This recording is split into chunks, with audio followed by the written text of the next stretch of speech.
In the Know, a radio program talking to the newsmakers in Ogle, Lee, DeKalb counties and beyond, keeping you in the know. Here's your host, Charles Van Horn.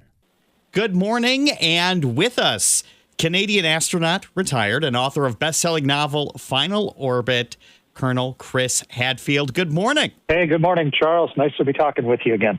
It is an honor to talk to you. For those of you who don't know, Chris Hadfield is one of the most seasoned astronauts in history, flown 3 space missions, served as commander of the ISS during Expedition 35, Canadian Air Force fighter pilot, U.S. Navy test pilot, had been really in the space program since the early 90s.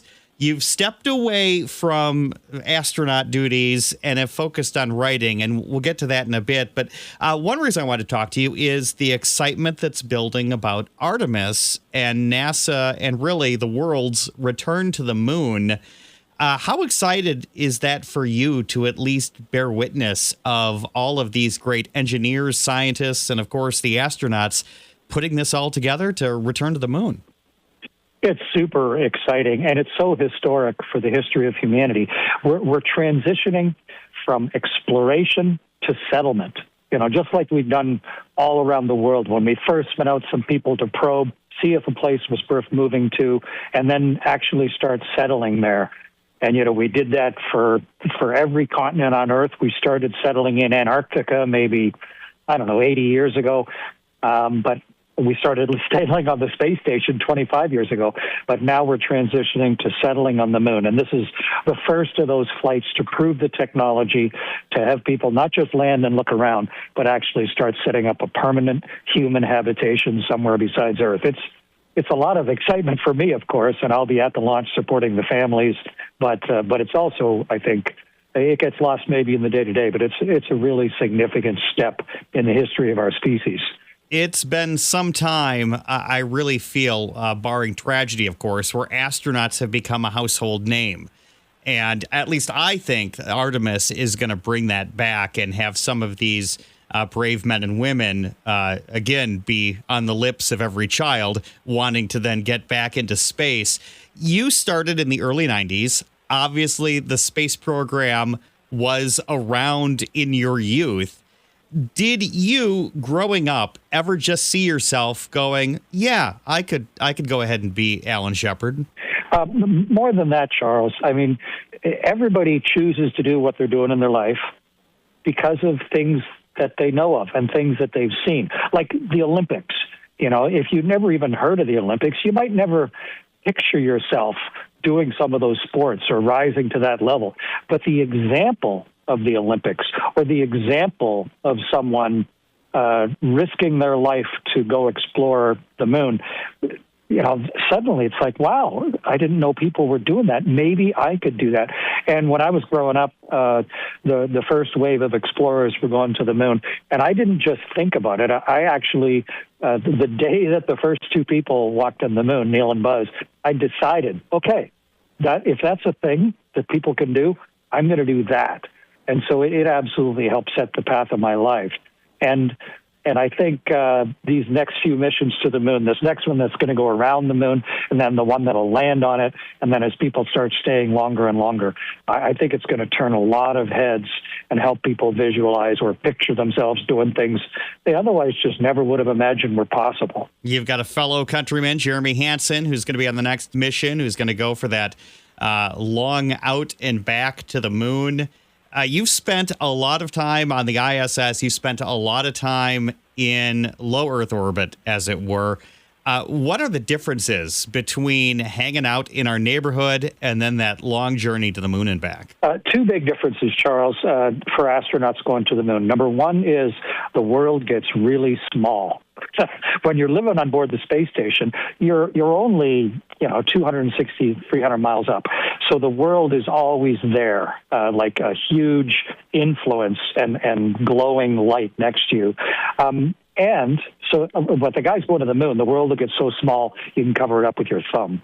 So that'll be different. The second is, on board the space station, if you have an emergency at any given moment, you can just jump in the ship that brought you up, the little capsule, the Soyuz or the Dragon capsule, and close the hatch and come home, like if you have to, if there's a fire or a meteorite punches a hole. But the guys going to the moon, there's four of them. There's Christina and Vic and Reed and Jeremy. If they have a problem on the way to the moon, you can't just suddenly turn around and come back because you got all that speed taking you away. You have to coast all the way to the moon and then use the gravity of the moon, sort of like crack the whip, when you hold someone's hand and they swing you around. Gravity of the moon to swing them back. So when they fire their engines to go to the moon, they are committing to at least 6 days away from the Earth with no way to get back. So hopefully their ship will stay healthy. They won't get hit by any little rocks from the universe, and the crew will stay healthy. And they're going to see some amazing sights, things no one has seen since 1972 up close, and sort of a precursor to what's coming next. And the one thing that always is the spookiest part to me of any of the previous Apollo missions is when you're on the backside of the moon, you can't get a radio signal. Yeah, I mean, even everybody knows on their cell phone, driving on their car, lost my signal because there's hills in the way, or you go into a tunnel or something. Same thing if you're going around the moon. When you're on the other side of the moon, the radio waves can't go through the moon. And so you are out of communication with Earth when the moon is blocking your view. And it's just the way it is.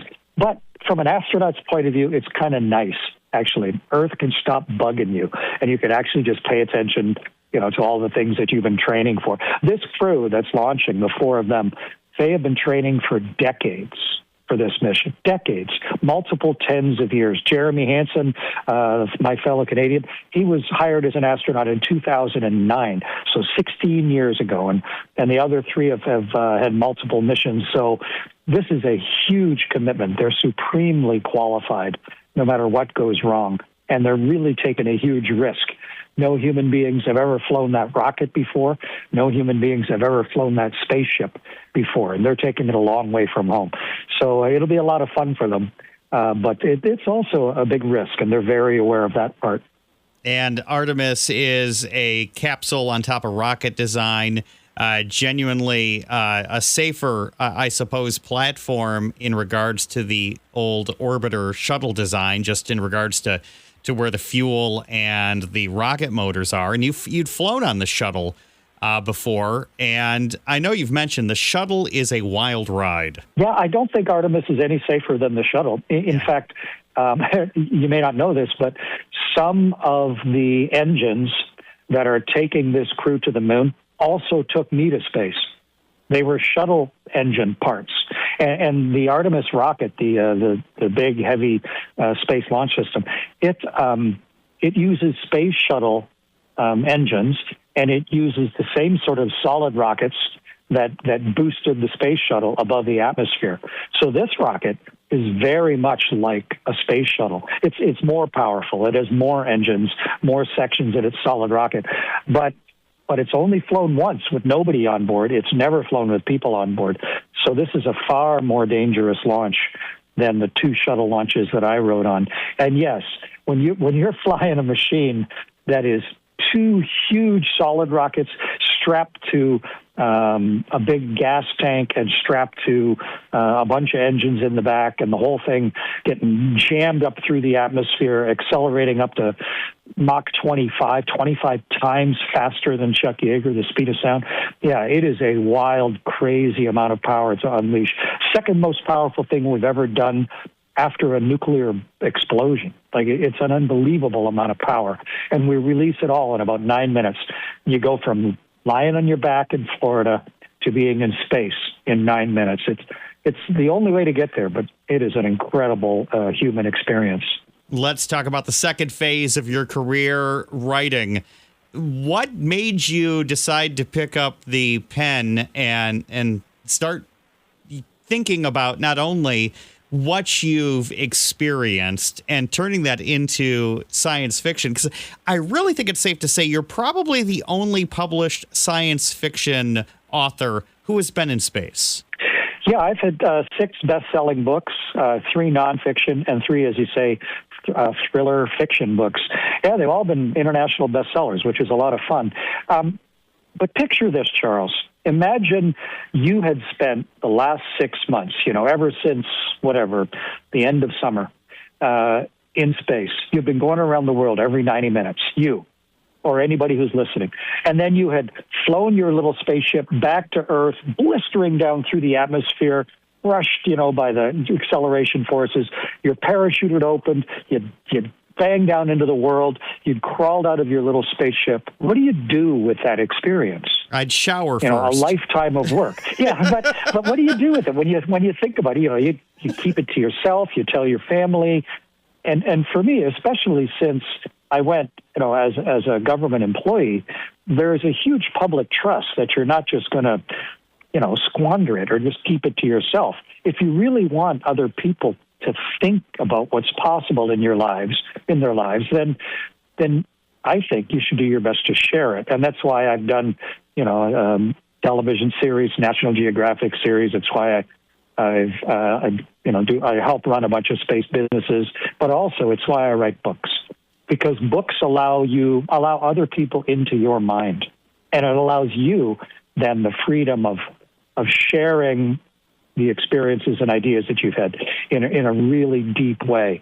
and to write nonfiction like my first book, but now fiction where you can really get into the nitty-gritty of what it feels like, especially since I write alternative history, thriller fiction. You can really have some freedom to let people know the true human experience of spaceflight. And I'm just, you mentioned my latest book, called Final Orbit, which was a #1 bestseller, but I'm currently deep into researching the fourth book in the series now. So I'm spending my days here sort of way deep into a little moment of a few decades ago where my next book is going to be set. So I do it because it shares the experience, but also because it's so much fun to create and artistically write and share something that otherwise it would just be staying inside of me. Yeah, and these books have touches of things that people would be familiar with: the Apollo program, Soyuz, Skylab, and then you just put a twist on it as if other things were occurring or drama at the time. Do you use real figures' names like people from Mission Control or other astronauts that maybe even in the novels, along with fictional characters, or how do you do that? Oh, yeah. The books are about, even though they're fiction, they're about 95% real historical events and real people, political leaders. The last one, it has Gerald Ford was president and Henry Kissinger, and George Bush Sr. was the ambassador to China, and Mao Zedong was the leader of China. And in fact, I'm having lunch this week with the very first shuttle pilot. His name's Bob Crippen. He was one of my heroes when I was dreaming of being an astronaut. And he's obviously retired now. But when he read Final Orbit, because he's got a small part in it, he said, "Hey, Chris," and this is Bob Crippen, the very first guy to pilot the space shuttle. He sent me a note, said, "Hey, Chris, I really love Final Orbit. I'm glad I didn't die during it," which cracks me up. But I think stories like that, I find them more interesting if you can't really tell what parts are real and what parts are the fiction. I find them more compelling. And plus, I learn a lot from historical fiction. So I set myself the challenge of writing them as completely accurately with real people as I can. And then I just weave my characters in as to a history that just might have happened if the dice had rolled differently. Talking with Colonel Chris Hadfield, retired Canadian astronaut, author, best-selling novel Final Orbit out now, next book going to be out soon. Somebody wants to find out more about you. Do you have a website, place where they can find your books and cheer you on for all your other fun events that you do? Yeah, of course. I have millions and millions of people follow me on all the different social media outlets. Or I'll just go under Chris Hadfield, or just search Chris Hadfield. And I have a pretty well-known musical thing that might surprise people as well. Hundreds of millions of people have seen a cover of a Bowie tune that I did that's on YouTube. So, just put Chris Hadfield into your search engine, and there's all sorts of stuff out there. But yeah, to me, life is long, life is full, life is amazing, and and to share the cool things that have happened. And I've been so lucky to have been a combat fighter pilot and a test pilot and a spaceship commander. And I'm just having so much fun at this stage now, not only helping in the business world, but also sharing the richness of the lucky experiences that I've had. And so, yeah, I hope folks can find something online that appeals to them. Sir, thank you so much for chatting with us today. Again, check out the book and go Artemis, go. Go Artemis, go.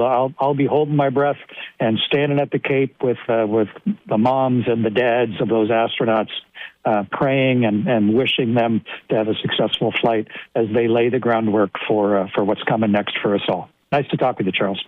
Thank you for listening to this week's In the Know. The program returns next week at this time with another great conversation with someone from your community.